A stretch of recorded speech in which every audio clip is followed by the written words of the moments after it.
औज़ु बिल्लाहि मिनश शैतानिर लईनिर रजीम।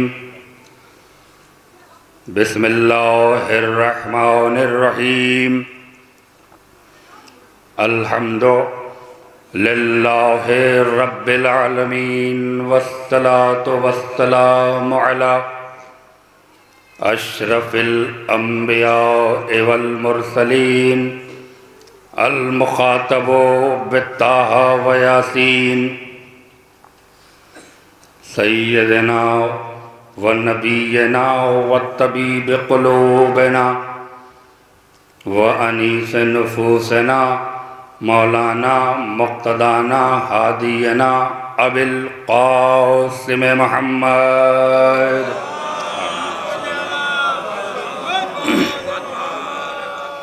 अल्लज़ीना अज़हबल्लाहु अन्हुमुर रिज्सा अहलल बैत व युत्तहहिरहुम तत्हीरा। अल्लाहुम्मा सल्लि व अला अहले बैतिहि तय्यबीन ताहिरीनल मासूमीनल मज़लूमीनल मुंतखबीनल मुंतजबीन वलअनतु दाइमतु अला अअदाइहिम अजमईन मिन यौमिना हाज़ा इला यौमिद्दीन आमीन या रब्बल आलमीन। अम्मा बाद फ़क़द क़ाला सुब्हानहु तबारक व तआला फ़ी मुहकमे किताबिहिल मुबीन व हुवा अस्दक़ुस सादिक़ीन व क़ौलुहुल हक़। बिस्मिल्लाहिर रहमानिर रहीम। क़ुल ला अस्अलुकुम अलैहि अजरन इल्लल मवद्दता फ़िल क़ुरबा। सलवात। आगाज़ बयान से कबल एक बार सूरह अल-हम्द और 3 बार सूरह तौहीद की तिलावत फरमा की जनाब मिर्ज़ा मोहम्मद ईसा इब्न जनाब मिर्ज़ा मोहम्मद अली साहब मरहूम की रूह को इसाल फरमाए।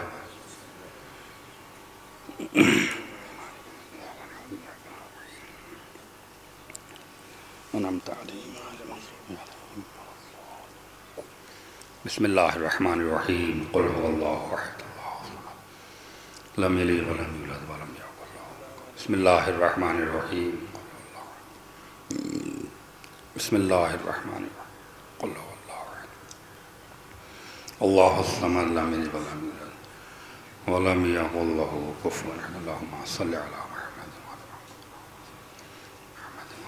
अल्लाहुम्मा सल्लि अला मुहम्मद फातिह का सवाब मोहम्मद वाले मोहम्मद के सदक़े में जनाब मिर्ज़ा मोहम्मद ईसा इब्न जनाब मिर्ज़ा मोहम्मद अली साहब मरहूम की रूह मरहूम के दर्जात की बुलंदी के लिए उनके खानवादे को सब्र व तसल्ली के लिए अज़मत मोहम्मद वाले मोहम्मद पर मिलजुल कर बुलंद आवाज़ से सलवात पढ़ रहे हैं।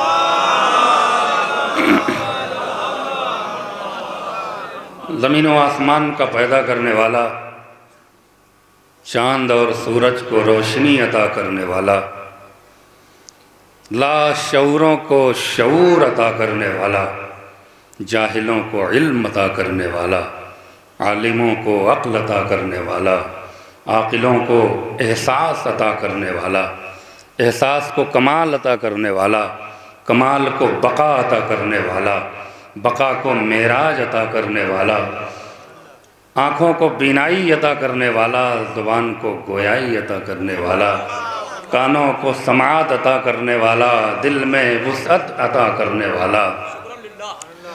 पाको पाकीज़ा किताब कुरान मजीद के सूरह शूरा में अपने महबूब तरीन पैगम्बर हुज़ूर सरवर कायनात हज़रत मोहम्मद मुस्तफ़ा सल्लल्लाहु अलैहि वालैहि वसल्लम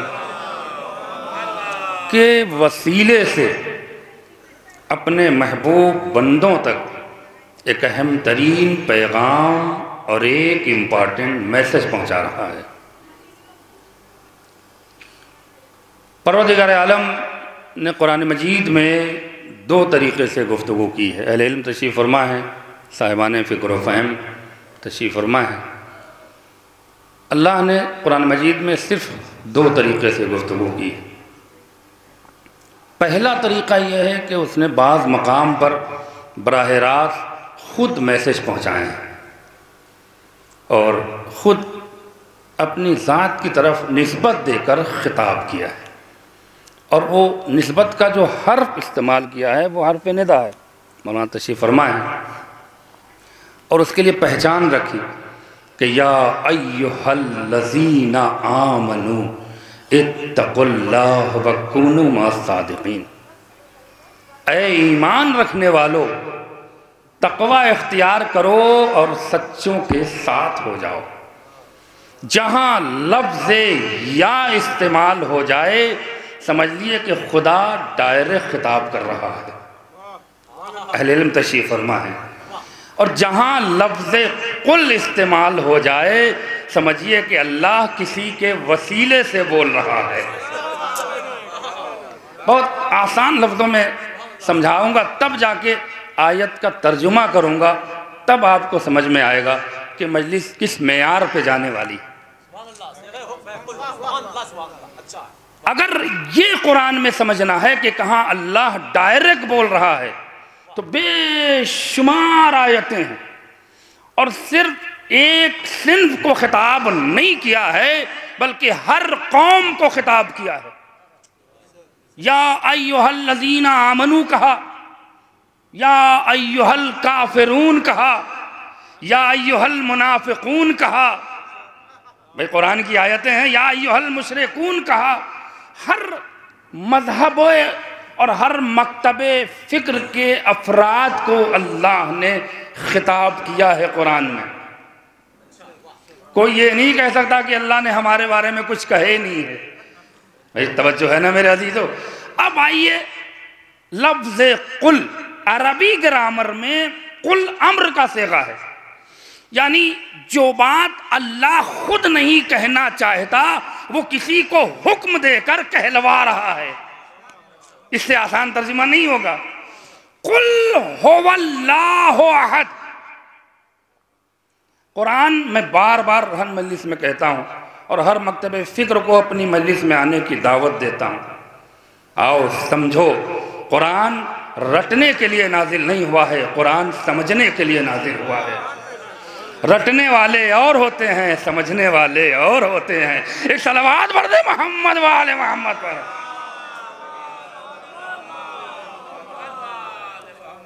कारी अलग होते हैं, हाफिज अलग होते हैं, मुहाफिज अलग होते हैं। अल्लाह कह रहा है कुल हुवल्लाहु अहद। अहले इल्म तशरीफ़ फरमा है और इस नज़ाकत को वाज़े करता हुआ आगे बढ़ूंगा। ऐ मोहम्मद तुम कहो कि अल्लाह एक है, जिसने अपनी तमाम मखलूक़ात अर्ज़ो समावी की कुरान मजीद में कसमें खाई हों, वो अपनी वहदानियत का ऐलान क्या अपनी ज़ात से नहीं कर सकता? अहले इल्म का मजमा है। परवरदिगार तूने अपनी खलाकियत का कसीदा खुद कुरान में पढ़ा है। रब्बुल मशरक़ैन वल मग़रिबैन वमा खलक़तुल जिन्ना वल इंसा इल्ला लियअबुदून। उसके बाद आइए, बेशुमार कुरान मजीद के सूरे हैं। मेरे पास वक्त नहीं है कि मैं आयतों को पढ़ूं, जहां परवरदिगार अपनी खलाकियत का कसीदा पढ़ रहा है। तवज्जो है ना? बेशुमार। और ये नहीं है कि सिर्फ उसने पहाड़, सूरज, चांद, सितारों को पैदा करने के बाद कसीदा पढ़ाओ। उसने हमको भी पैदा किया है तो अपनी खलाकियत का कसीदा पढ़ा है। खलाकियत का कसीदा। कैफ़ तकफ़ुरून बिल्लाह, क्या कमाल की आयत रखी है परवरदिगार आलम ने। कैफ़ तकफ़ुरून, तुम्हें गैरत नहीं है, जरा भी शर्म नहीं है तुम्हारे अंदर कि तुम उस अल्लाह का इनकार करते हो। कुन तुम अमवातन फ़अहयाकुम, जबकि तुम मुर्दा थे हमने तुम्हें जिंदा किया। सुम्मा युमीतुकुम, फिर हम ही तुम्हें मौत देंगे। सुम्मा युहीकुम, फिर हम ही तुम्हें जिंदगी देंगे। सुम्मा इलैहि तुरजाऊन, और फिर हम ही तुम्हें उस जिंदगी के साथ अपनी बारगाह में बुलाएंगे। तवज्जो है ना मेरे अजीजों। उसके बाद खलकल इंसान मिन नुतफतिन। मैंने ज़मीन की खलाकियत की बात नहीं की है, क्योंकि फर्श पे बैठने वाले इंसान हैं, लिहाजा अपने वजूद को पहचानिए कि हम हैं क्या।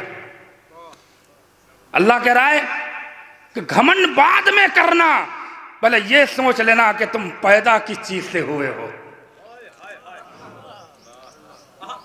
गैरतमंद अफराद के लिए कुरान मजीद का ये जुमला बहुत काफ़ी है, बेगैरतों के लिए पूरा कुरान काफ़ी नहीं है।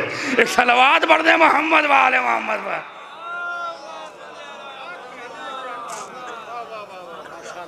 गैरतमंदों के लिए एक जुमला काफ़ी है। अगर बुजुर्ग किसी बच्चे को एक जुमले में डांट दें, गैरतमंद बच्चा होगा तो अपनी ज़िंदगी संवार लेगा। बेगैरतों के पास आप 70 मौलवी लगा दीजिए, नहीं सुधरने वाला कभी नहीं सुधर सकता। एक सलवात पढ़ दे मोहम्मद वाले मोहम्मद पर। हमने इंसान को एक नजिस कतरे से पैदा किया, उसके बाद उसने जो तरतीब बयान की है, मैं आयतों को छोड़ रहा हूं। पहले हमने तुम्हें नुत्फे में रखा, फिर उसको खून में तब्दील किया, फिर हमने उसे गोश्त के लोथड़े में तब्दील किया, फिर उस गोश्त के लोथड़े में मैंने हड्डियां डाली, उन हड्डियों में हमने नस पिरोए। क्या कुरान मजीद है, मैं किसी मुल्ला की किताब से नहीं पढ़ रहा हूं। ये इंसान की खिलकत की पूरी हकीकत कुरान बयान कर रहा है कि अल्लाह अपनी खलाकियत का किस अंदाज से कुरान में खुद कसीदा पढ़ रहा है। हमने इंसान को पैदा किया, हमने जिन्नात को पैदा किया। वश्शम्स वद्दुहाहा वल क़मरि ज़ातलाहा वन्नहार। ये सूरह ही अल्लाह के लिए एक बहुत बड़ी मार्फत का वसीला है। अल्लाह खुद अपनी तारीफ कर रहा है कि इसको लफ्जी तर्जुमे में मत लीजिए। वश्शम्स वद्दुहाहा, हमने सूरज को ऐसा रोशन किया कि जिस रोशनी के आगे कोई भी दीवार आए मगर उसकी रोशनी में कोई कमी नहीं होगी। हाय हाय हाय हाय। अरबी में उठाइए, ज़ुहा के माने देखिए। रोशनी के बहुत सारे लफ्ज अरबी ग्रामर में इस्तेमाल हुए हैं, लेकिन अल्लाह कह रहा वश्शम्स वज़ुहाहा, हमने उस सूरज को चमकाया कि जिसके सामने अगर काली से काली घटाएं भी आ जाएंगी, ना उसकी रोशनी में कोई कमी होगी, ना उसके कमाल में कोई कमी होगी। इसलिए वज़्ज़ुहा कहा, वल क़मरि इज़ा तलाहा। कसम है उस चांद की जो सूरज के डूबते ही उसकी इत्तिबा में निकलता है, उसकी इत्तिबा में निकलता है, फासला नहीं है। अब मौला अली ने क्या कहा कि हम रसूल की इत्तिबा ऐसे करते हैं जैसे सूरज की चांद इत्तिबा करता है। एक सलवात पढ़ दे मोहम्मद वाला। एक और सलवात पढ़ दे मोहम्मद।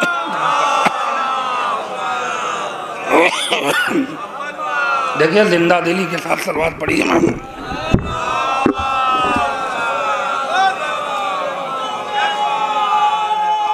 मिल के बोलिएगा, हैदरी।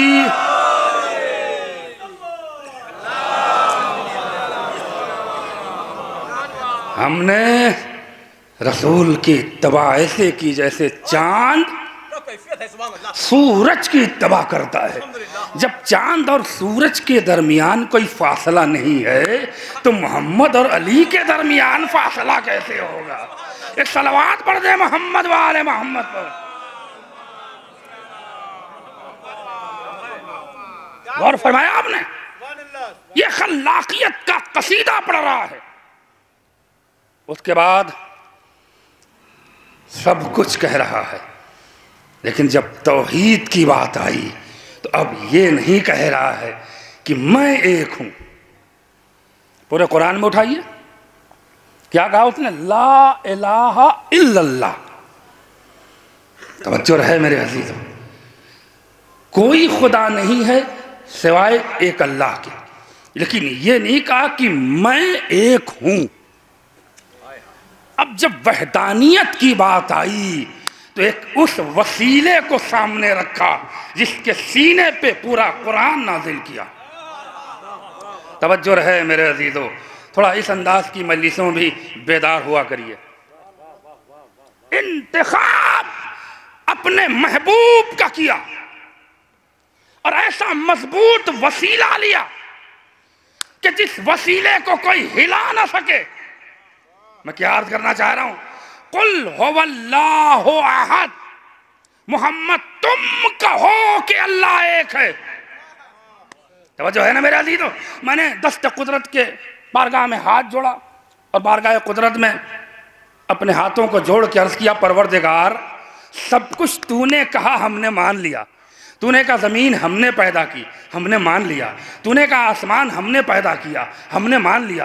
तूने सूरज का हमने चमकाया, चांद हमने चमकाया, सितारे हमने चमकाए, पहाड़ हमने पैदा किए, दरिया हमने बहाए, समंदर हमने बहाए, चिड़िया, ये चहक, ये चमन, ये हजर, ये शजर, ये सारे नबातात, हमातात, हैवानात, ये सब कुछ तूने कहा कि हमने पैदा किया, हमने मान लिया। क्या अगर ये कह देता कि मैं एक हूं, हम नहीं मानते? समझने की बात है। क्या अगर ये कहता कि मैं एक हूं, नहीं मानते? तूने ये वसीला क्यों रखा? का मोहम्मद को वसीला नहीं बना रहा हूं, अपनी तौहीद का गवाह बना रहा हूं।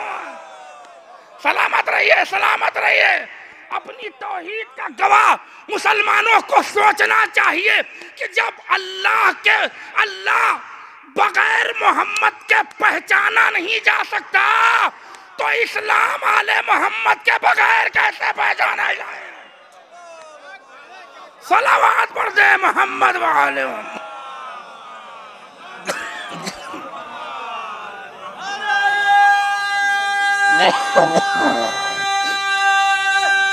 हैदरी, जब मोहम्मद के बगैर तौहीद की मार्फत मुमकिन नहीं है तो आले मोहम्मद के बगैर इस्लाम की मार्फत कैसे मुमकिन? तो समझने की बात उसी एतबार पे अब कह रहा है सूरह शूरा में, कुल ला अस्अलुकुम अलैहि अजरन। वो चारों कुल आपने पढ़ा? हाफिज जी कहते हैं चारों कुल पढ़ लो, कौनो बला नहीं लगेगी। अरे पहला ही कुल में गौर लेकर लेते कि कुल हुवल्लाहु अहद में अल्लाह कह क्या रहा है। मुझे जैसे कुल हुवल्लाहु अहद समझ में नहीं आया, उसे विलायत का शेर कैसे समझ में आएगा? एक सलवात पढ़ दे मोहम्मद वाले मोहम्मद पर।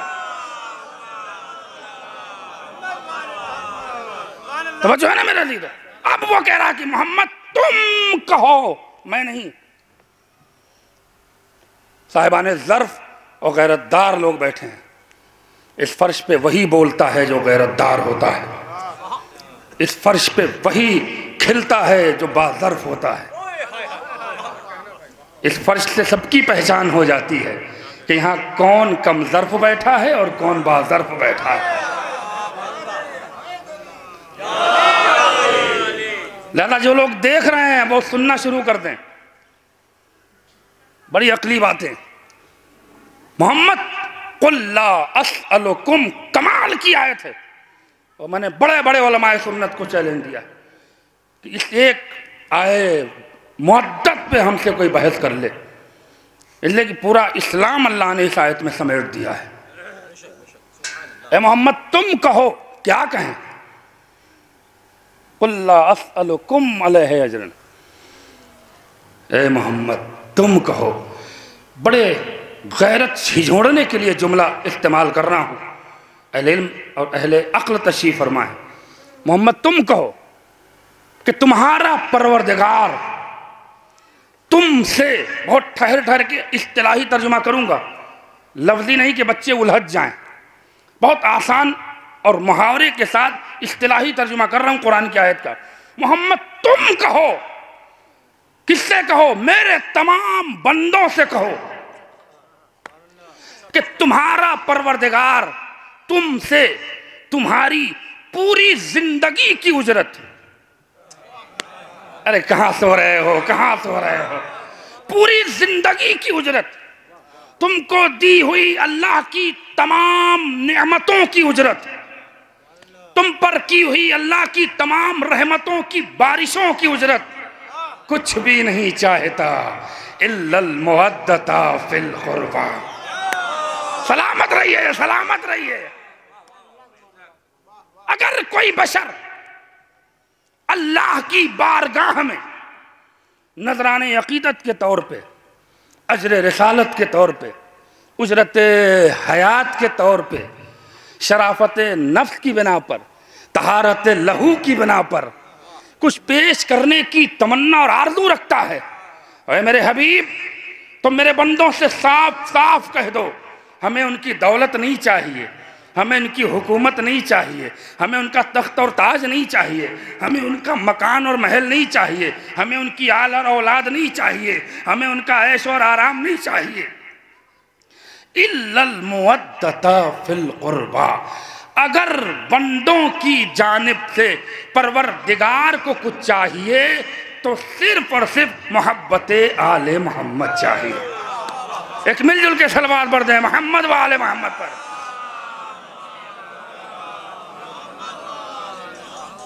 इस आये मुअद्दत ने ये सबसे बड़ा ऐलान किया है कि दुनिया की सारी इबादतें एक तरफ, इश्क़ आले मोहम्मद एक तरफ। नहीं, आप मुतवज्जे नहीं हुए।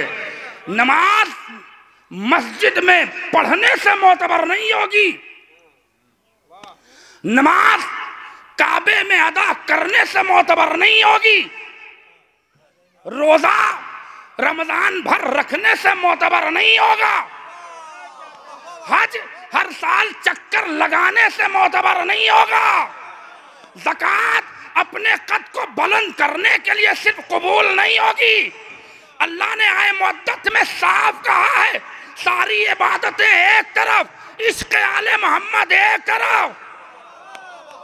अब जितनी नमाजें पढ़ लो, जितना रोजा रख लो, जितनी बार हज कर लो, जितना ज़कात दे लो, लेकिन अगर सीने में अहले बैत से मोहब्बत नहीं है तो सारी नमाजें बेकार, सारे रोजे बेकार, सारी इबादतें बेकार। एक सलावत पढ़ दे मोहम्मद वाले मोहम्मद।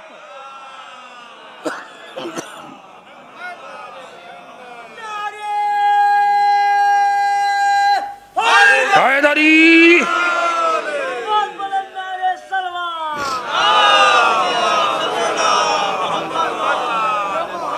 अल्लाह ने ये पूरी दुनिया ही, ये पूरी कायनात ही इश्क़ आले मोहम्मद में पैदा किया। जब वो इनके इश्क़ में कायनात पैदा कर रहा है और हम इनके इश्क़ में कुछ न पाएं, ज़मीन पे चलें, सूरज की रोशनी का इस्तेमाल करें, चांद की चांदनी से मज़े लें, हवाओं से तनफ़ुस लें, पानी से प्यास बुझाएं, नेमतों से पेट भर लें और दिल में बुग़्ज़ अली हो, बुग़्ज़ अहले बैत हो, तो तुमसे बड़ा कमज़र्फ़ कौन होगा, तुमसे बड़ा ज़लील कौन होगा, तुमसे बड़ा बेशर्म कौन होगा। अब रोक रहा हूं यहां पर, और बहुत सारी चूंकि माशरे से जुड़कर मैं ख़ास तौर से इसाले सबाब की मजलिस से माशरे से जुड़कर पढ़ने का आदी हूँ, एक जिम्मेदारी से खिताब करने का आदी हूँ। वो एक पैगाम भी इश्क़ आले मोहम्मद के सदक़े में पहुँचाते हुए गुफ्तगू आखिरी मरहले से करीब करूँगा। सवाल ये पैदा होता है कि आखिर ये बुग़्ज़ शुरू कहाँ से हुआ। तवज्जो है ना मेरे अज़ीज़ों, ये दुश्मनी अहले बैत शुरू कहाँ से हुई। डॉक्टर है, इंजीनियर है, बहुत बड़ा हाफिज है, मुहाफिज है, मुफस्सिर है, मुहद्दिस है, तुझे इतनी सारी कुरान की आयतें समझ में आ गई और अली की विलायत समझ में नहीं आई, अहले बैत की मोहब्बत समझ में नहीं आई। उसका रीज़न देखिए, आज मैं बयान कर रहा हूँ कुरान मजीद की रोशनी में। एक जो बुनियादी बात है वो सारा मजमा जानता है, देखिए समझना और है और मानना और है। मैं इस फलसफे को आज की मजलिस में वाज़े करूँगा। अगर ये मेरी बात पहुँच गई तो शायद मेरी मजलिस कामयाब है। और मेरी मेहनत स्वार्थ। समझना और है, मानना और है। मानने की दो कैफियत होती है, एक बिना मार्फत के मानना, चच्चा कहीं है कि वो सही आदमी है हम मान गए, भले आपने ना देखा हो, ना परखा हो, ना समझा हो। यह है बगैर मार्फत के मानना, जिसे कहते हैं अजदादी सुन्नत। ये काम गैर अकली है, उलमा ने टोका, ये काम रस्मी गैर अकली क्यों कर रहे हो? हुजूर अब्बा दादा करते आ रहे हैं, तो अगर अब्बा दादा ने बेअकली वाली बात की है तो तुम क्यों कर रहे हो? ये सारे माशरे में चीज़ें हैं कि नहीं है? खुदा का शुक्र है कि हम जैसे तालिब इल्मों ने इन तमाम गैर अकली रसूमात और उमूर को हत्तल इम्कान तक ख़त्म किया है, और इंशाअल्लाह हम इसे ख़त्म करने की कोशिश ता क़यामत करते रहेंगे। इसकी वजह बयान करूँगा कुरान मजीद से। अहले इल्म तशरीफ़ फरमा है, और अगर आप मेरे मिजाज को समझ जाएंगे तो फिर मेरी गुफ्तगू से मुनहरिफ नहीं होंगे। सवाल ये होता है कि ये समझ भी रहा है और मान नहीं रहा है। तवज्जो है ना मेरे अजीज़ों? समझने का मेयार और है और न मानने का मेयार, तवज्जो रहे मेरे अजीज़ों। अब ये पहले परखिए कि ये समझ भी रहा है कि नहीं समझ रहा है। पहला मसला ये होता है। समझने के लिए पूरे मजमे की तवज्जो चाहता हूँ। एक चीज़ माशरे में ज़रूर कह दूँ, बहुत से लोग बड़ी खुशफहमी में रहते हैं। ये अहले बैत के फ़ज़ाइल इस अंदाज से भी मैं पढ़ता हूँ, तवज्जो चाह रहा हूँ कि हम बहुत बड़े नमाजी हैं। देखिए, थोड़ा सा मैं माशरे के लहजे को भी इस्तेमाल करता हूँ ताकि कुछ लोगों की दिलचस्पी बढ़ जाए। हम मोहल्ले में अगर कोई बहुत पाबंद नमाज हो गया, पाबंद सौम सलात हो गया, दाढ़ी रख ली, शराफत चेहरे पे आ गई, तो वो ये चाहता है कि पूरी बस्ती हमारी इज्जत करे। ये एक फितरी तकाजा है। हम आज उनकी गलत फहमी को कुरान मजीद से दूर करेंगे, अहादीस से और कुरान मजीद से।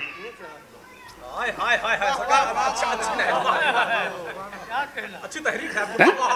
अरे अच्छा, मीटिंग हुई, के को सेक्रेटरी बनाया जाए, अरे उनको बनाओ, बहुत बड़े नमाजी हैं।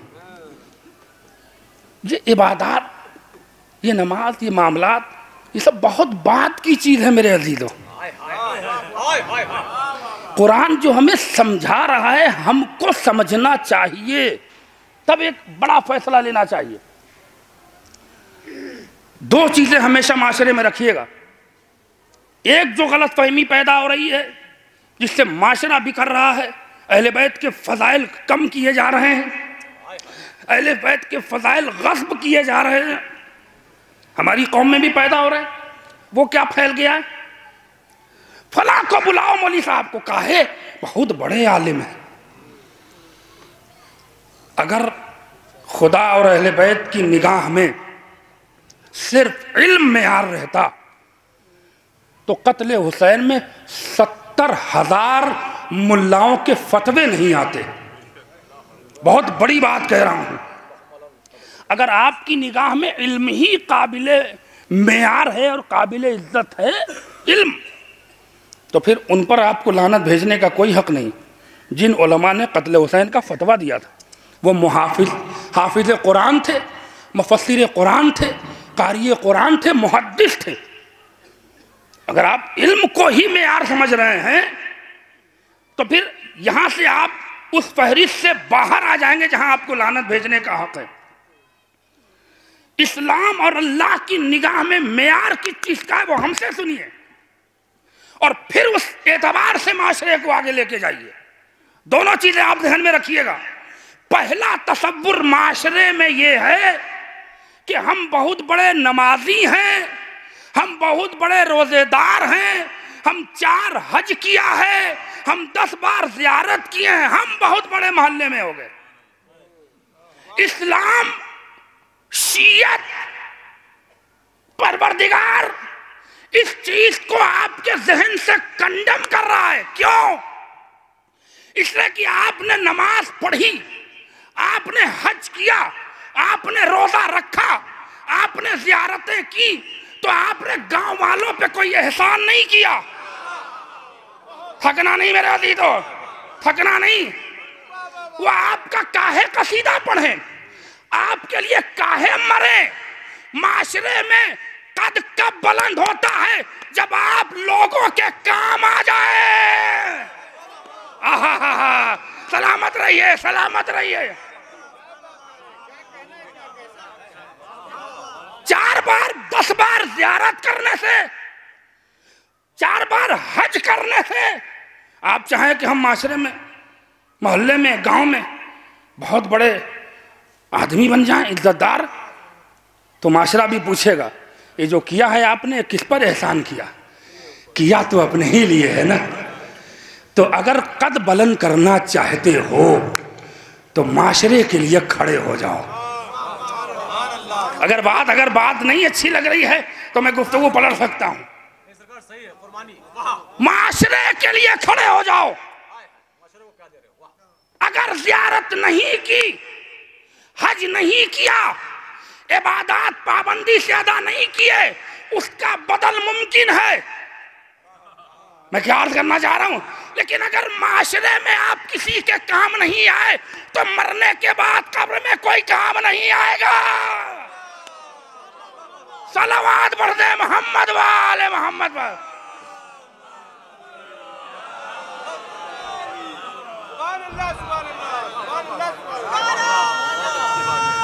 मिलके बोलिएगा हैदरी।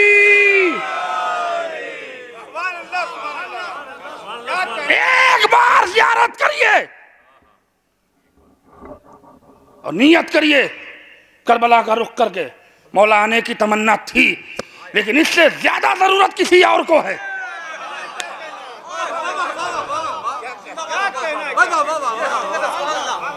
मेरे मौला, हम यहां से, इस दिल से आपसे रिश्ता जोड़ रहे हैं।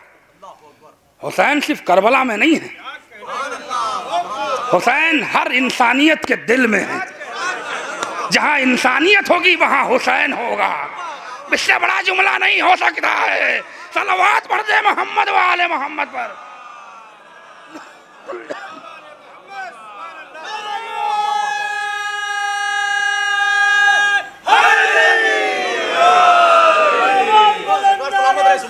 अल्लाहुम्मा सल्ली अला। आप चाहें कि हम दौलत जमा करके बड़ी बड़ी बिल्डिंग बना के इज्जत कमा लें, यह आपकी गलत फहमी है। और अरस्तु ने क्या कहा, कसम खुदा की अगर ये जुमला आपके दिल में चुभ गया तो खिताबत फौरन अपना रंग बदलेगी। अरस्तु ने क्या कहा, ईमान कमाओ ईमान। दौलत तो फिरौन के पास भी थी। अरे नहीं नहीं, हम मुतवज्जे नहीं हुए। ईमान कमाओ ईमान।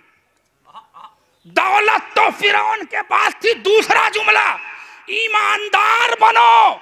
जन्नत तो शद्दाद के पास भी थी। एक सलवात पढ़ दे मोहम्मद वाले मोहम्मद पर। दो सूरतें इस माशरे के सामने हैं। इंतजाम हैदर का जुमला याद रखिएगा। दो सूरतें आज आपके सामने दे के जा रहा हूं। पहली सूरत यह है कि जिंदा रह के मरना चाहते हो तो अपने लिए जियो। दूसरी सूरत है कि मर के भी जिंदा रहना चाहते हो तो माशरे के लिए खड़े हो जाओ। सलावत पढ़ दे मोहम्मद वाले मोहम्मद पर।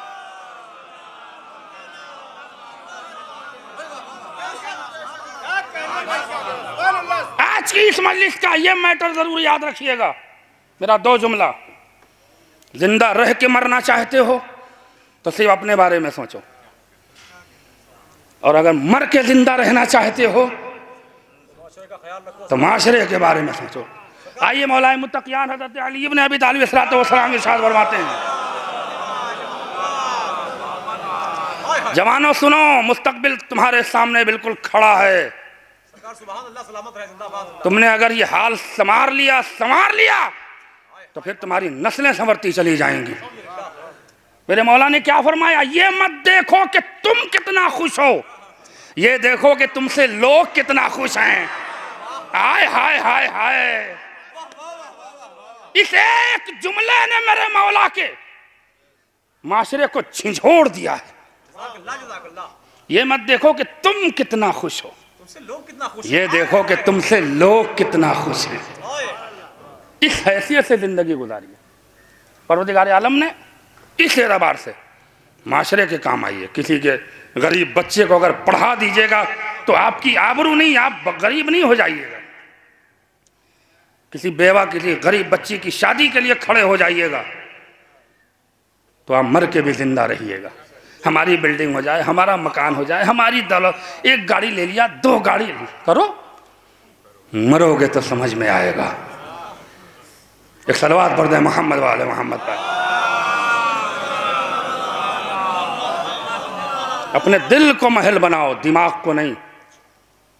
दिमाग को जितना महल बनाओगे उतने ही गुमराह होते चले जाओगे, और दिल की महल की तामीर करोगे, अहले बैत के इताअत गुजार बनते चले जाओगे। अब आइए, रोक रहा हूं, ये जहन में आ गया कि अगर मर के भी जिंदा रहना चाहते हो तो माशरे के लिए खड़े होने की आदत डाल लो। यह अहले बैत का पैगाम है। अब सवाल यह है कि ये माशरा किसी चीज को समझने की कितनी सलाहियत रखता है। पहला सवाल, अहले बैत के फजाइल कहां से निकाल रहा हूं, पूरे मजमे की तवज्जो चाहता हूं, और मलिक बहुत तेजी से अपने आखिरी मरहले से करीब करूंगा, तवज्जो रहे मेरे अज़ीज़। हर चीज जो माशरा खराब हो रहा है वो सबसे ज्यादा जज्बात में आने से खराब हो रहा है। अब कुरान की तरफ आ रहा हूं, तवज्जो है ना मेरे अज़ीज़। किसी भी चीज में इमोशनल मत बनिए। इमोशनल, 5वें इमाम, 6ठे इमाम, 8वें इमाम ने इस एक हदीस को 70 बार रिपीट किया है ताकि तुम होश में आकर खड़े रहो। अगर होश में है तो हदीस सुनिए। जज्बाती होना, इमोशनल होना, ये आप धोखा तो दे सकते हैं मगर कामयाब नहीं हो सकते। नहीं, मैं कहां लेकर आ रहा हूं, इमोशन, हम ये कर दे बाप, हम ये कर देंगे, हम ये कर देंगे, हम ये, अरे हम ऐसे करेंगे, अरे हम ऐसे करेंगे, ये सिर्फ जिंदगी का धोखा है। मैं कहां लेकर आना चाह रहा हूं, जज्बात की, इमोशनल होने की इस्लाम में कोई भी अहमियत नहीं है, ये ध्यान में रखिएगा। चाहे आप करबलाई लिखवाइए, चाहे मक्की और मदनी लिखवाइए, चाहे जैसा भी लिबास पहन लीजिए, आपको इन चीजों से इस्लाम सर्टिफिकेट देने वाला, मैं गलत कह रहा हूं तो टोकिएगा। हम लिबास पहन के चाहे जितने बड़े मौलवी बन के मिंबर पर बैठे हों, हम आपसे सर्टिफिकेट तो ले लेंगे, लेकिन इस्लाम दे है ये जरूरी नहीं है, अहले बैत दे हमें ये जरूरी नहीं है। इमोशनल होना, अगर इमोशनल की इतनी ही अहमियत रही होती, जज्बात में आने की इतनी ही अहमियत रही होती तो खैबर में 39 दिन का मामला नहीं चलता। अब कहां सो रहा मेरा मजमा, वहां कितने जज्बाती लोग खड़े थे, अरे हम दौड़ाएंगे, मारेंगे, हम दौड़ा के, नबी ने कहा जाओ, और जब मैदान में आए तो सब कुछ खोल पोल खुल के सामने आ गई। अब जरा रोक रहा हूं जज्बात में, मौला की हदीस 70 बार, इस हदीस को, कुछ हदीसें ऐसी हैं जो मेरी निगाह से गुजरी हैं जिनको इमाम मासूमीन ने 1,000 बार रिपीट किया है, 1,000 बार। अगर वो पहले इमाम से हदीस चली है तो 8वें इमाम तक 1000 बार अइम्मा ने इसको दोहराया है। उन अहम तरीन हदीसों में 5वें इमाम, 6ठे इमाम, 8वें इमाम ने 70 बार इस हदीस की जो उलमा ने तस्दीक की है, इमाम मासूमीन ने दोहराया। वो क्या है? इमोशनल का नतीजा इमाम क्या दे रहे हैं कि जब किसी से बहुत खुश हो जाओ तो कोई वादा ना करो। थक रहे हो, थक रहे हो। जब किसी से बहुत खुश हो जाओ तो कोई जल्दी में वादा ना कर लेना, और जब किसी से बहुत गुस्से में आओ तो कोई फैसला ना कर लेना। हाय हाय हाय हाय, कहां सो रहा मेरा मजमा? जरा इसकी वजाहत कर दूं ताकि माशरा मुझसे करीब हो जाए, बहुत खुश हो जाओ। तो ये मत कह दो अरे हम तुम्हें गाड़ी दे देवा, हम तुम्हें वो वाला मकान दे देवा, हम ये कह रहे हम 5 लाख दे देवा, हम 10 लाख, बहुत खुश हुए। अरे और अगर किसी से गुस्सा हुआ, भाई भाई से झगड़ा हुआ 1 मिनट में हमसे, अब आज के बाद तू हमारे लिए मर गए, तुझसे हमसे अब कोई मतलब नहीं है, जिंदगी भर का मामला खत्म। ये आप नहीं बोल रहे हैं, ये आपके सीने में बैठा हुआ शैतान बोल रहा है। अरे क्या सुनना, मेरे मौला ने क्या बताया? जब बहुत किसी से खुश हो जाओ तो कोई वादा ना करो, जब किसी से नाराज हो जाओ, गुस्से में आओ तो कोई फैसला ना करो, इसलिए कि वहां का वादा तुम्हें रुसवा करेगा, यहां का फैसला तुम्हें जलील कर देगा। सलवात पढ़ दे मोहम्मद वाले मोहम्मद पर।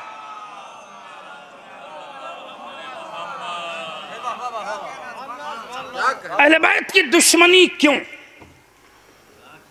इस सवाल को कुरान मजीद से पूछें। एक एक जुमले की जिम्मेदारी मैं लेता हूं अपनी खिताबत में।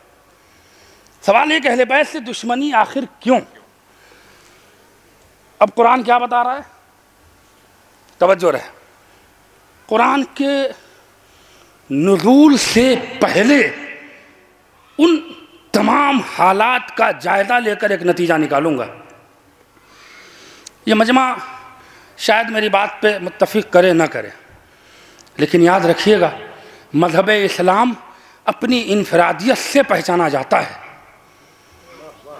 याद रखिएगा, अपनी सिर्फ इनफरादियत से ही मज़हब इस्लाम पहचाना जाता है। और इस मज़हब को न कल कोई मिटा सका था, न आज कोई मिटा सकता है, न क़यामत तक कोई मिटा पाएगा। इसलिए ये किसी के बाप दादा का लाया हुआ मज़हब नहीं है, ये रसूल का लाया हुआ है, अली का फैलाया हुआ है, हुसैन का बचाया हुआ है।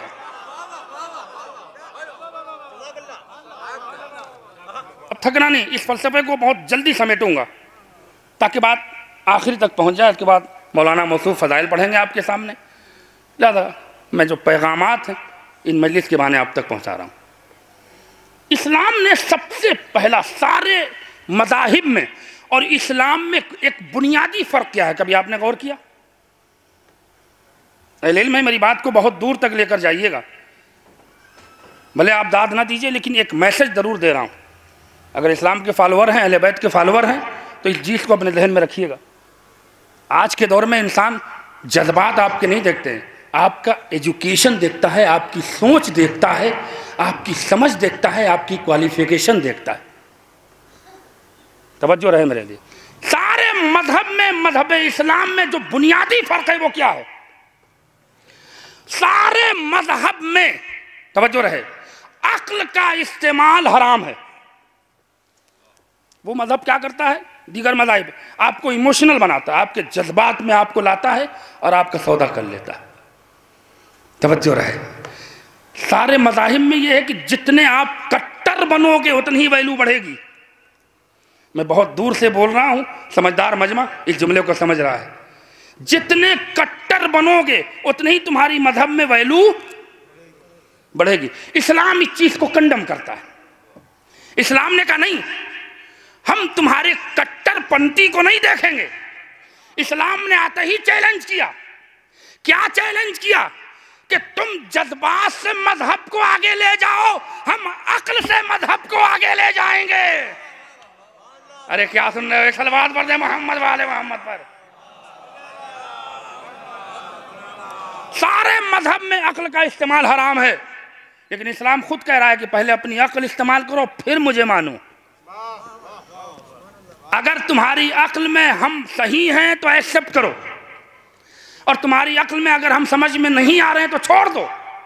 इसीलिए कुरान मजीद में उसने जो 17 बार पुकारा है वो क्या कहा? या उलिल अलबाब, ए अक्ल रखने वालों। अरे क्या सुन रहा मेरा मजमा? बेवकूफ़ों से तो अल्लाह भी खिताब नहीं करता है, तो इन पागलों से जब अल्लाह खिताब नहीं कर सकता तो मौला कैसे खिताब कर पाएंगे?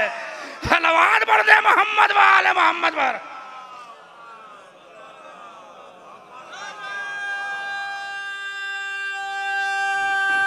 मिलके बोले आखिरी बात, और मेरा वक्त खत्म हो रहा है, लेकिन मैं चाह रहा हूं कि सारी चीजों को छोड़ के कम से कम 17 आयतें पढ़ता, लेकिन वक्त मेरा निकल गया। अहले बैत से आखिर दुश्मनी क्यों? अब इस्लाम का पहला फलसफा क्या है कि अपनी अक्ल इस्तेमाल करो और जितना तुम्हारे अक्ल में हम समा रहे हैं उतना मानो। जहां तुम्हारी अक्ल से बाहर हो जाए उसको समझने की कोशिश करो, गुमराह मत होना। हम तुम्हें इमोशनल बना के अपने को आगे नहीं बढ़ाना चाहते। यहाँ जज्बात की कोई कदर नहीं है, यहाँ कदर मार्फत की है। सलमान फारसी ऐसे ही 10वें दर्जे पे नहीं पहुंचे, अबू दर गफ्फारी ईमान के 90 दर्जों पे ऐसे ही नहीं पहुंचे। पहला। दूसरा जो फलसफा है वो सबसे अहम तरीन है माशरे को देखते हुए, और यहीं से दुश्मनी अहले बैत का फलसफा समझ में आ जाएगा आपको। तवज्जो चाह रहा हूं मेरे अजीजों, मेरी तो मतवज्जो रहें। सारे मजहब में और इस्लाम में फर्क दूसरा बुनियादी ये है कि सारे मजाहिब के लोग आपको मजहबी रंग में रंगना देखना पसंद करते हैं। नहीं, आखिरी मजमे तक बात नहीं समझ में आ रही है, मुझे मजबूर न करिएगा कि मैं वजाहत करूं और हुकूमत की नजर मेरे ऊपर हो जाए।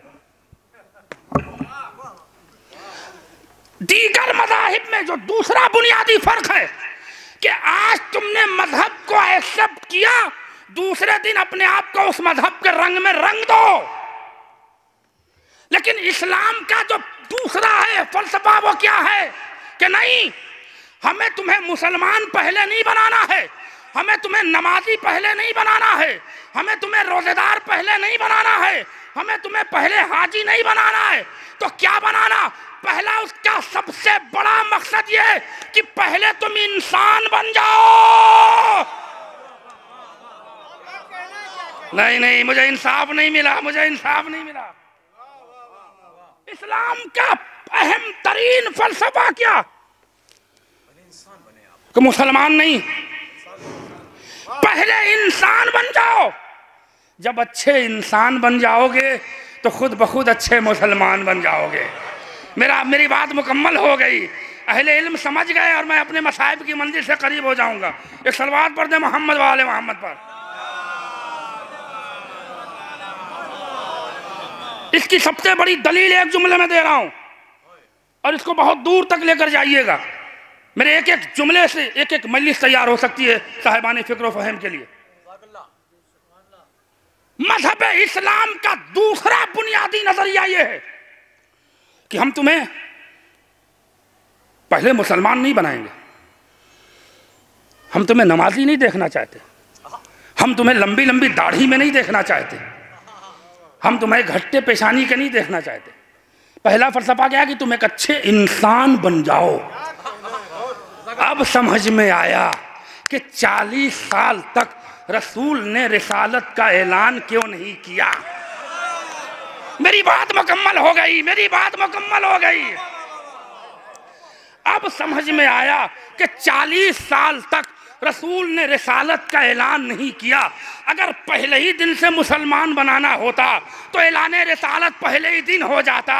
यह 40 साल का वक्फा इसलिए रखा कि देखे इंसान कितने बन के आ रहे हैं। तो मुसलमान अच्छे इंसानों को बनाना था, कमतर मुसलमानों को मुसलमान नहीं बनाना था। सलवात पढ़ दे मोहम्मद वाले मोहम्मद पर।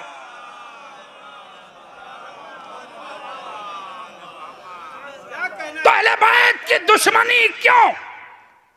ये लंबी लंबी दाढ़ियां, ये टोपी और शेरवानी पे बैठ के मस्जिद के मीनारे से मुफ्ती साहब फतवा दे देते हैं कि अलम देखने से, ताजिया देखने से निकाह तोड़ जाएगा।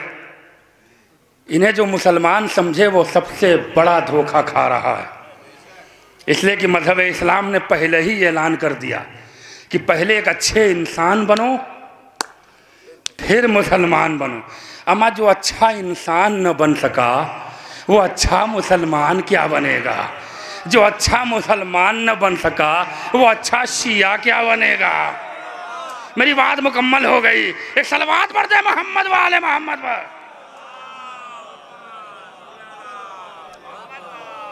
अब समझ में आया कि ये गोलियां चलाने वाले, ये शियों को बेरहमी से कत्ल करने वाले, ये मस्जिद इमाम बारगाहों में बम फोड़ने वाले, अरे मस्जिद क्या काबे में मर भी जाएंगे, इस्लाम की निगाह में ये कभी इनकी वैल्यू नहीं हो सकती, इन्हें सर्टिफिकेट नहीं मिल सकती।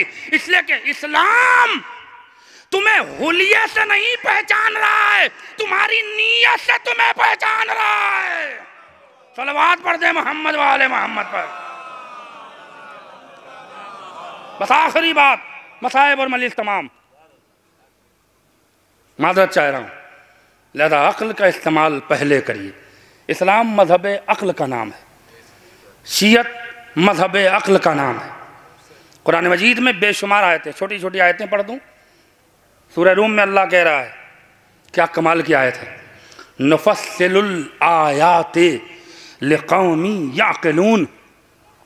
हमने जो अपनी निशानियां दुनिया के सामने रखी हैं, आयत एक, आयात जमा, आयत के माने निशानी। हमने जो ये निशानियां पूरी दुनिया में अपनी रखी हैं, चांद, सूरज, सितारे, हवा, दरिया, पहाड़, चूंटी, रेज़े, चरिन, परिन, इंसान, नबातात, ये सारे जो अल्लाह कुरान में कह रहा है सूरह रूम में कि हमने जो ये निशानियां रखी हैं, ले कौमी याक़िलून, बेवकूफ़ लोगों के लिए नहीं। थक गए साहिबाने अक्ल के लिए, उस कौम के लिए जो अक्ल रखती है, उस कौम के लिए जो अक्ल रखती है। मुझे ये मजमा इंसाफ से बताए, सूरज को आंखों से पहचाना जा सकता है कि अक्ल से? अगर अली वाले हो और अहले बैत का सदका खाते हो तो ये जुमले की कदर करना। सूरज को आप आंख से, अम्मा जब आंख मिलाने के लायक नहीं हो तुम, अब इससे बड़ी बात नहीं होगी। जो आंख सूरज का मुकाबला ना कर सके, वो आंख देखने से सूरज को पहचान कैसे लेगा? तो सूरज की मार्फत के लिए, सूरज को पूरी तौर से समझने के लिए अक्ल का इस्तेमाल ज़रूरी है। अहले बैत से दुश्मनी क्यों? अम्मा जब सूरज बगैर अक्ल के इस्तेमाल के समझ में नहीं आ सकता, तो सूरज का पलटाने वाला सलामत रहिए, सलामत रहिए। बगैर अक्ल के इस्तेमाल के समझ में कहां आएगा? यही वजह है सही बुखारी की हदीस कि नबी करीम ने फरमाया, ऐ अली, तुम्हारे फज़ाइल उन लोगों की समझ में नहीं आते जिनके पास अक्ल नहीं है। सलावत पढ़ दे मोहम्मद वाले मोहम्मद पर।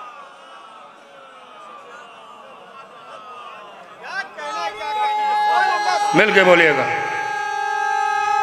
हैदर।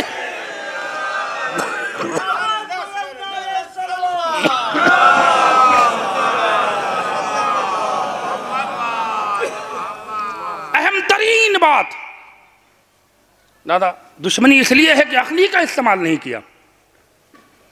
अहले बैत को समझने के लिए अक्ल की ज़रूरत है, मोहब्बत करने के लिए भी अक्ल की ज़रूरत है, और नफ़रत करने के लिए भी अक्ल की ज़रूरत है। मैं कहाँ लेकर आना चाह, ये जाहिलों से हम क्या मुंह लगें जिन्हें आज तक सूरज और सितारे समझ में ना आए। वो दहलीज क्या समझ में आएगी, वो दरवाज़ा क्या समझ में आएगा? काबे का दर तो आज तक ना समझ में आया, तो फातिमा का दर कैसे समझ में आएगा?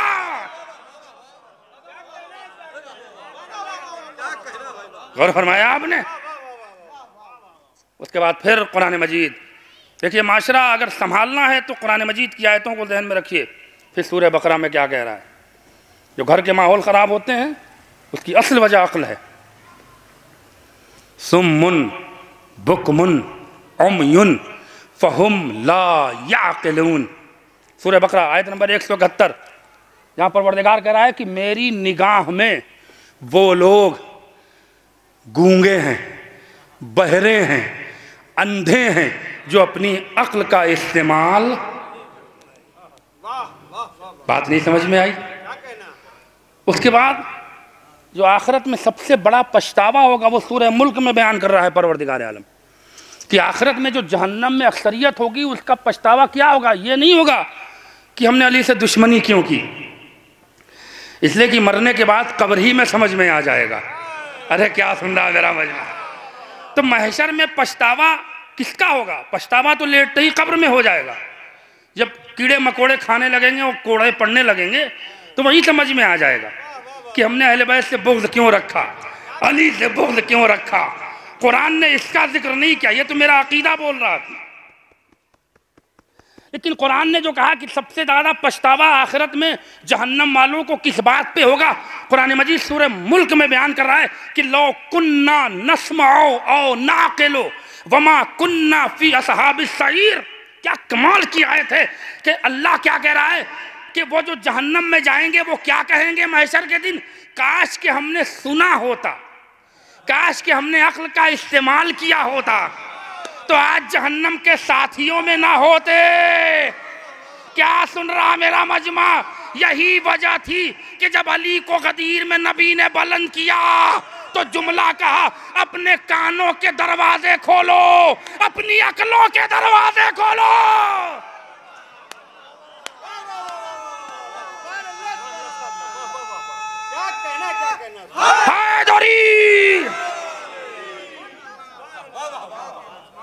काश कि हमने सुना होता, काश कि हमने अक्ल इस्तेमाल की तो हम आज फी असहाबि सहीर, क्या जुमला, आज इन जहन्नमियों के साथ हम ना होते। तो महशर का पछतावा भी अक्ल की बिना पे है। अहले बैत से दुश्मनी करते रहो लेकिन अल्लाह सबसे बड़ा बेवकूफ़ तुम्हें मानेगा। लिहाजा अहले बैत को समझने के लिए अक्ल चाहिए। एक छोटी सी बात, मेरे पास वक्त नहीं रह गया कि मैं पढ़ता, इंशाल्लाह फिर आना हुआ। तो इश्क़ अहले बैत की असल अहमियत क्या है कुरान मजीद में। वक्त मेरा निकल गया, इंशाल्लाह फिर आऊँगा। और ये कुरान का नज़रिया मेरा नहीं है, मुसलमान माने चाहे ना माने, मैंने बहुत बारहा ये चैलेंज देता हूँ, कोई हमसे आए मुनाज़रा करे, कुरान से करे, हदीस से करे, अक्ल है तो मानेगा। और अगर अक्ल ही जिसकी मर गई है तो उसकी तकदीर मरने में क्या टाइम लगेगा। नसीब का मारा हुआ, पहले अक्ल से मारे गए, अब नसीब से मारे गए। एक सलवात बढ़ दे मोहम्मद वाले मोहम्मद पर।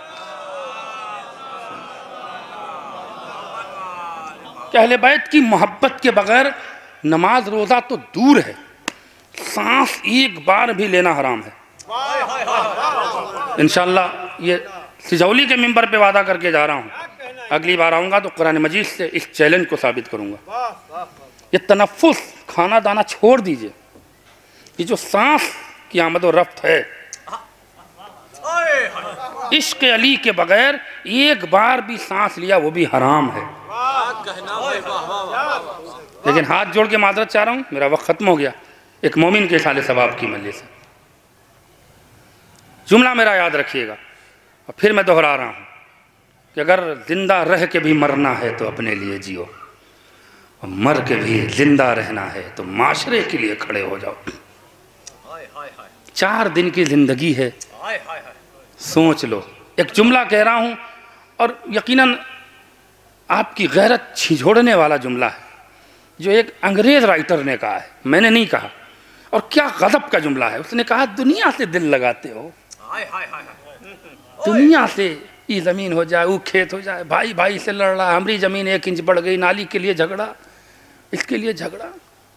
क्या एक अंग्रेज़ राइटर ने बहुत बड़ा तमाचा मारा है छोटी छोटी सी 1-1 इंच की ज़मीन पर लड़ने वालों की। भाई भाई छूट रहा है, ये सारी चीज़ें ज़हन में रखिएगा। वो कहता है, तुम दुनिया के लिए लड़ रहे हो, दुनिया के लिए रिश्ते खराब कर रहे हो, दुनिया के लिए अपने को बर्बाद कर रहे हो। क्या तुमने ये कभी नहीं सोचा कि जिनके सदक़े में ये दुनिया पैदा हुई, जब उनकी दुनिया ना हुई, भाई है, इससे बड़ा जुमला नहीं हो सकता भाई। बहुत बड़ी बात उसने कही है, जिनके सदक़े में ये दुनिया पैदा हुई, जब ये दुनिया उनकी वफादार न हुई तो तुम्हारी क्या बिसात है, तुम्हारी क्या औकात है। लिहाजा दुनिया से तिल लगाना छोड़ दो। अहले बैत के पैरकार हो तो अक्ल की पैरवी करो, अक्ल की पैरवी ही अहले बैत की पैरवी है। अपने ख्वाहिशात की पैरवी मत करो, इसलिए कि ख्वाहिशात की पैरवी तुम्हें जहन्नम के रास्ते पर ले जाएगी। मजलिस के लिए कुछ पैसा नहीं, शहजादी के याम आ रहे हैं शहादत के, कसम खुदा की एक अजीम सानिया है शहजादी का। जो लोग अपने को सैयद कहते हैं इनको शर्म आनी चाहिए। शहजादी का गम तो ऐसे मनाएं। हमारे उलमा क्यों कह रहे हैं आज यजीद लानती अपने आप हुआ, वो हमारी मजलिसों से हुआ। अगर जहरा के कातिलों को बेनकाब करना है तो उनके लिए मजलिस बर्पा करो। हमारी जद्दा का गम है, लिहाजा आने वाले दिनों में कोशिश करिए कि जितने बड़े से बड़े पैमाने पर शहजादी का गम मनाइएगा उतनी ही आपको दुआएं मिलेंगी और आप तरक्की करिएगा। इसलिए कि कुछ भी हो हमारी माँ है, अल्लाह हमारी जद्दा है। हर बात ऐसा एक मोमिन के इसाले सवाब की मजलिस, खुदा मरहूम के दर्जात बुलंद करे। वालिदैन तशरीफ़ फरमा है, वालिद बुजुर्ग तशरीफ़ फरमा है, इनके लिए इमाम का जुमला, पाँचवें इमाम का। आने वाले बच्चों तुम्हारी भी औलाद होगी, तुम भी हदीस सुन लो, बहुत छोटी हदीस है लेकिन बहुत मार्केतुल आरा जुमला है मेरे मौला का, पाँचवें इमाम का। इमाम फरमाते हैं कि काम मेरी निगाह में और मेरे खुदा की निगाह में, क़यामत का जुमला है, जवानों बुजुर्गों कोट करना इसे, मेरी और मेरे खुदा की निगाह में कामयाब बाप वो है जो औलाद को दीन भी देकर आए और दुनिया भी देकर आए। सिर्फ दीन देने से भी खुदा राज़ी नहीं है और सिर्फ दुनिया भर देने से भी खुदा राज़ी नहीं। उसके बाद जुमला सुनिएगा, क्या इसका रीज़न जो बयान किया वो एक जुमले में तर्जुमा कर दूं, हदीस का तर्जुमा कर रहा हूं और मसाइब की मंजिल है। कामयाब बाप वो है जो अपनी औलाद को दुनिया भी देकर आए और दीन भी देकर आए। अब उसका जुमला, दुनिया इसलिए देकर आए ताकि उसकी औलाद किसी का गुलाम न बन जाए। अरे क्या क्या गज़ब का जुमला है, ताकि उसकी औलाद किसी की गुलाम न बने। आखिरत इसलिए देकर आए कि आखिरत में वो किसी का गुलाम न बने। अल्लाहु अकबर। दीन देकर जाओगे फातिहा मिलता रहेगा, इसाले सवाब मिलता रहेगा, मजलिस आपके नाम पे होती रहेगी। 6 महीना साल भर में माँ बाप के लिए एक न एक मजलिस होती रहेगी, फातिहा होता रहेगा, कार खैर माँ बाप के नाम पे होता रहेगा। सिर्फ मजलिस कराना ही सवाब नहीं है। 10 रुपया फ़कीर को आप नियत करके दीजिए कि ये सदका देता हूँ अपनी माँ बाप की मग़फ़िरत के लिए, वो 10 रुपया आपके लिए लाखों रुपये का काम करेगा। उस 10 रुपये में आपके माँ बाप का मर्तबा बड़ा हो जाएगा। इस तरह से भी नेकियां आगे बढ़ाइए। ये दीन जब उसके पास रहेगा तब ना वो 10 रुपया खर्च करेगा। जब वो दीन ही से लाभलद है तो वो मरने के बाद माँ बाप के लिए क्या करेगा। दुनिया भी देकर जाओ ताकि वो गुर्बत और गुलामी का शिकार ना हो जाए, उसको अपने पाँव पे खड़ा करके जाओ। अगर ये कर लिया है तो यकीनन वो बात लायक सलाम है। आज के इन बच्चों को देखकर मुझे बड़ी खुशी हुई। ये बच्चे यकीनन इनका बाप दुनिया से गया है, लेकिन जिस शान से मजलिस बाबा की बर्पा की, इतवार को छोड़ के, चूँकि इतराब में अक्सर ज़ाकिरीन मसरूफ़ रहते हैं, मेरे पास भी वक्त नहीं था, यकीनन खुशी होती है कि मरने वाले ने अपनी औलाद को इतना तो दीन दे दिया है कि अब वो ईसाले सवाब से महरूम नहीं रहेगा। एक सरपरस्त का घर से जाना एक बहुत बड़ा अलमिया है। एक सरपरस्त जब दुनिया से जाता है तो क्या उसका रिएक्शन होता है। अल्लाहु अकबर। इमाम फरमाते हैं कि बाप की मिसाल एक सूरज के मानिंद है। बाप लाख बूढ़ा हो जाए उसे ज़ाया मत करो, एक बहुत बड़ी दौलत और नेमत है तुम्हारे घर में, कदर करो। बाप की मिसाल एक सूरज के मानिंद है कि जब तक वो जिंदा रहता है औलाद की जिसमें हरारत पैदा किए रहता है, और जैसे ही वो डूब जाता है जिंदगी में अंधेरा ही अंधेरा हो जाता है। औलाद के लिए बाप एक सूरज की रोशनी के मानते। अल्लाह अकबर। खुदा उन जवानों के वालिदैन को सलामत रखे। लेकिन हाँ, मरने वाले के औलाद यहाँ पर है, खुश है कि माशरा आ गया, समाज आ गया, अइज़्ज़ा आ गए, अक़रबा आ गए, लोग आ गए। मेरे अब्बा की मजलिस हो गई, धूमधाम से हो गई, तदफीन भी यकीनन बड़ी धूमधाम से ही होगी। लेकिन हाँ, करबला का भी एक गरीब बेटा था अल्लाह अकबर, जिसके बाबा का लाशा पड़ा हुआ है, लेकिन बेटे के हाथ में हथकड़ी है, पाँव में बेड़ी है। बेटा इतना मजबूर है कि अपने बाप को दफ नहीं कर सकता। जज़ाकुमुल्लाहु खैरल जज़ा। रोने वालों, अपनी आवाज़ें बुलंद करके रोना। जवानों, मजलिस में आते हो तो मजलिस की नीयत पहले किया करो, खाने की नीयत बाद में। इसलिए कि खाना तुम्हारे वक्ती शिकम को भर देगा, लेकिन जो रिस्क फर्श पे मिलता है, और ख़ास तौर से आंसू एक बहुत बड़ी दौलत है हमारे पास, जो हम शहजादी के रुमाल में पहुंचा देते हैं। एक वारिस का घर से जाना, आप इस चीज़ को अहमियत देखिए। अल्लाह अकबर। एक बाप अगर घर से जा रहा है, अल्लाह अकबर, यकीनन वो घर वीरान हो जाता है। जिस घर में माँ बाप रहते हैं बड़ी रौनक रहती है, लेकिन अगर बाप चला जाता है, माँ चली जाती है, घर वीरान हो जाता है। खुदा इन बच्चों को और बच्चियों को सब्र अता करे। लेकिन एक गमज़दा बच्चों, एक जुमला दे रहा हूं, जरा करबला के मैदान में आओ। साहिब रियाज ने मक्तल की रिवायत में यह जुमला लिखा है कि करबला के दो शहीद की रुखसती भूली नहीं जा सकती। एक अली अकबर की रुखसती, एक हुसैन मजलूम करबला की रुखसती। आवाजें बुलंद करके रोना था तारो। कोई रिवायत मक्तल की नहीं पढ़ सकता, वक्त नहीं रहा। अली अकबर खैमे से रुखसत हो रहे हैं। हमीद इब्न मुस्लिम कहता है कि 17 बार खैमे का दरवाजा, अल्लाह अकबर, खैमे का पर्दा उठा और गिरा। लेकिन जब फातिमा का लाल रुखसत हो रहा था, बुजुर्गों, खुदा के लिए बड़ा दर्दनाक जुमला है। तो जब हुसैन रुखसत हो रहे थे तो 21 बार पर्दा उठा और पर्दा गिरा। साहिब रियाज ने लिखा है कि हुसैन किन मुश्किलों से खैमे से बाहर आए। अल्लाह अकबर। अब जरा जुमला सुनिएगा। वो कहते हैं कि 3 बार सैयद सज्जाद से रुखसत हुए। आवाजें बुलंद करके ना, बस ये छोटी सी रिवायत सुन लें। मीर अनीस ने यहाँ पर जो बंद कहा है वो बंद सुन लें। बस मीर अनीस का एक बंद पूरी तारीख है, बयान करूंगा, मजलिस को तमाम करूंगा। साहिब रियाज लिखते हैं कि हुसैन 21 बार रुखसत हुए खैमे के अंदर, और 3 बार खैमे के बाहर रुखसत हुए। एक वाली वारिस घर से जा रहा है। बाद उलमा ने कहा कि घर के बाहर, खैमे के बाहर 5 बार हुसैन रुखसत हुए।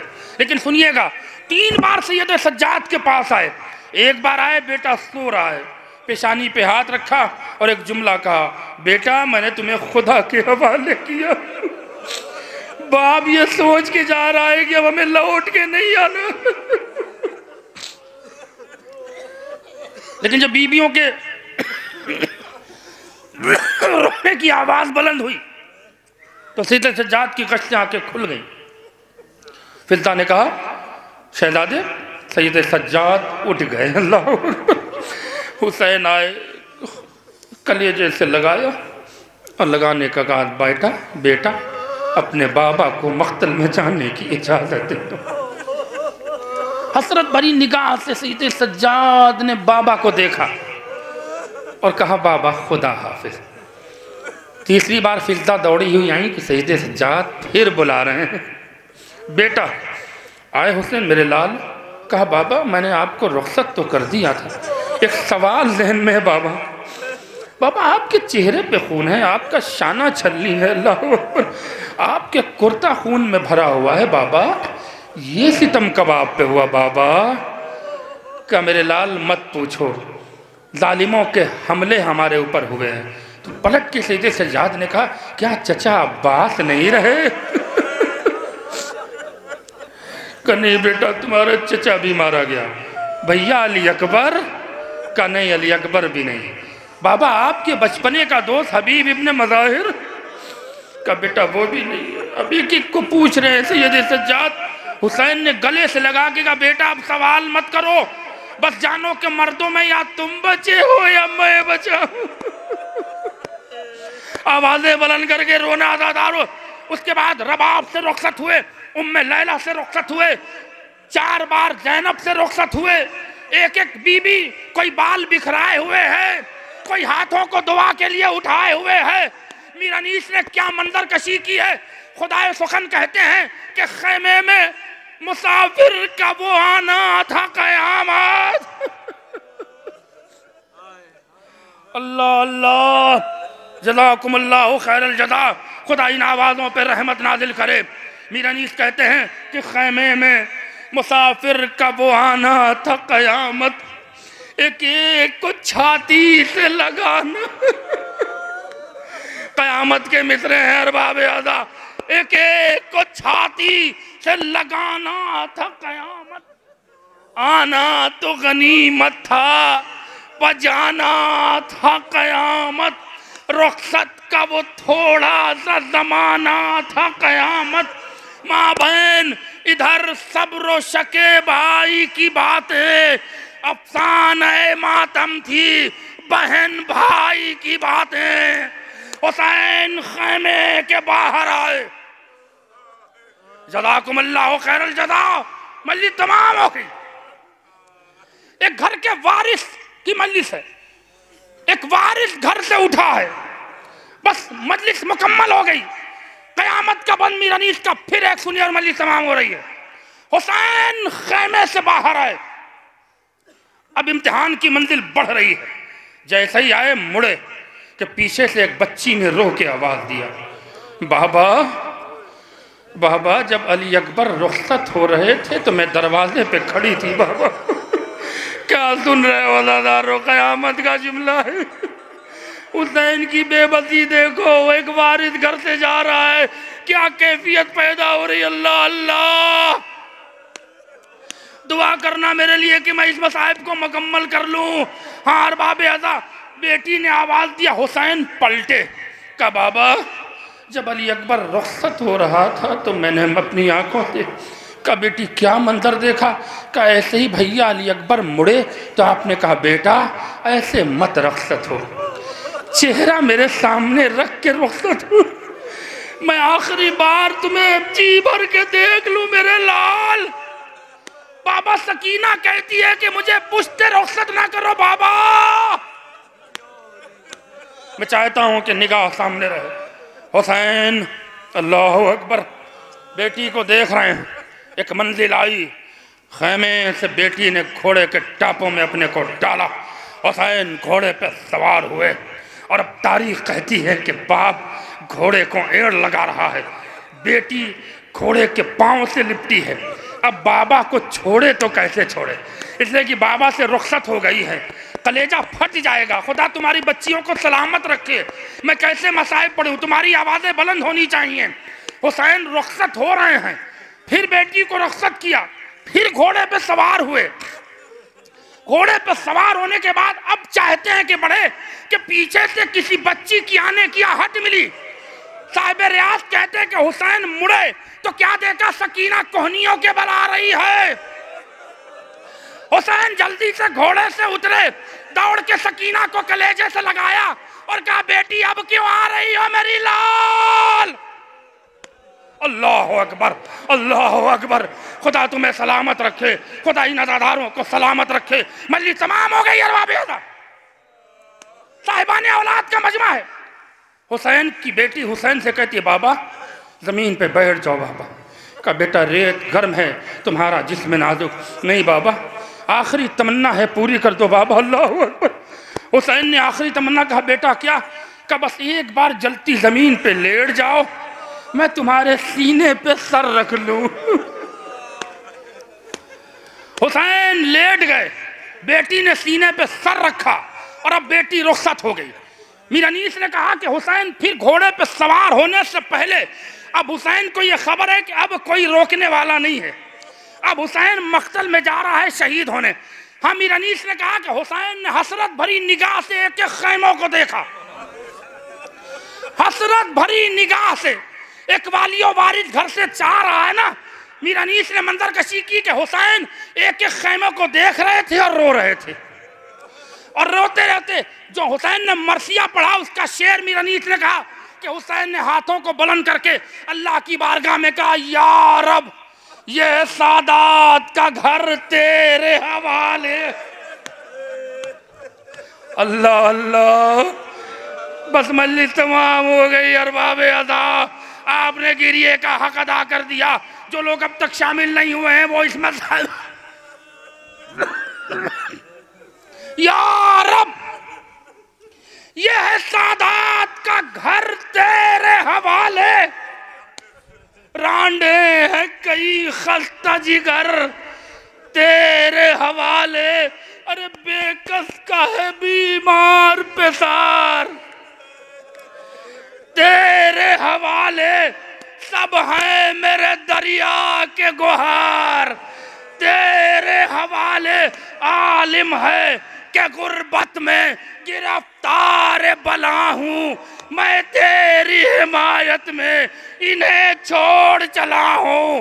घोड़े पे सवार हुए मख्तल में आए, जमीन करबला कांपी, शिमर कुंद खंजर लेकर पुश्ते हुसैन पे सवार हुआ। इधर खंजर चला, उधर मुनादी ने निदा दी, अला क़ुतिल अल हुसैन बे करबला, अला ज़ुबिहल हुसैन बे करबला। ख़ैमे में कोहराम बरपा हुआ, वाह हुसैना, वाह मज़लूमा, वाह मुसीबत।